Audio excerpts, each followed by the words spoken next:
తెలంగాణ రాష్ట్ర ప్రభుత్వ ఉద్యోగులకి సంబంధించి పీఆర్సీ నివేదిక రెడీ. ఇప్పుడే మాకు ఇవ్వదు ప్రభుత్వం సూచన. నివేదిక స్వీకరణకు సర్కార్ మల్లగుల్లాలు పడుతుంది. పెండింగ్లోని బిల్లులు, రిటైర్మెంట్ బెనిఫిట్స్. పీఆర్సీతో మరింత ఒత్తిడి తప్పదని భయం. ప్రభుత్వంపై ఉద్యోగులు, పెన్షనర్ల ఆగ్రహం. ఉద్యోగులు, ఉపాధ్యాయులు, పెన్షనర్లు వేతన సవరణకు సంబంధించి పీఆర్సీ నివేదిక సిద్ధమైన స్వీకరించేందుకు ప్రభుత్వం సుముఖత వ్యక్తం చేయడం లేదని తెలుస్తున్నది. ప్రభుత్వ వైఖరి ఇందుకు నిదర్శనంగా నిలుస్తుందని చర్చ నడుస్తుంది. సర్కార్ వైఖరి ఉద్యోగ వర్గాల్లో చర్చనీయాంశంగా మారింది. ఇక కొత్త పీఆర్సీ ఇప్పట్లో లేనట్లేనా అనే ఆందోళన వ్యక్తమవుతుంది. పీఆర్సీ ప్రయోజనాలు ఇవ్వడం ప్రభుత్వానికి ఇష్టం లేదని ఉద్యోగులు మండిపడుతున్నారు. తెలంగాణ రాష్ట్రంలో మొదటి పీఆర్సీ గడువు 2023 జూన్ 30వ తేదీతో ముగిసింది. ఇక 2023 జూలై 1 నుంచి రెండో పీఆర్సీని ఇవ్వాల్సి ఉండగా కేసీఆర్ సర్కార్ 2023 అక్టోబర్లో వేతన సవరణ సంఘాన్ని నియమించింది. ఉద్యోగ సంఘాల నుంచి పీఆర్సీ ప్రతిపాదనలు స్వీకరించింది.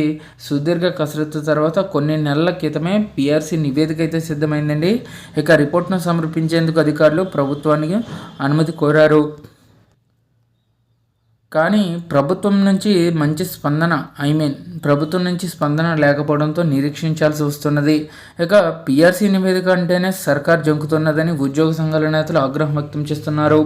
నివేదికని తీసుకోకుండా కాలయాపన చేస్తూ పీఆర్సీపై నెపం నెట్టేందుకు ప్రభుత్వ పెద్దలు యత్నిస్తున్నారని విమర్శిస్తున్నారు. ఫిట్మెంట్ పెంచకపోతే హామీలు నెరవేర్చలేక ఆదాయాన్ని సమీకరించుకోలేక సర్కార్ సతమతమవుతున్నదని విమర్శలు వెల్లువెత్తుతున్నాయి. ఈ నేపథ్యంలోనే ఫిట్మెంట్ ఆశాజనకంగా లేకపోతే ఉద్యోగ వర్గాల నుంచి తీవ్ర వ్యతిరేకత వ్యక్తమవుతుందని ప్రభుత్వ వర్గాలు భావిస్తున్నట్లు తెలుస్తున్నది. అందుకే పీఆర్సీ తేనెతట్టును కదిలించడం ఎందుకనే ధోరణిలో ప్రభుత్వం వ్యవహరిస్తున్నదని విమర్శలు వినిపిస్తున్నాయి.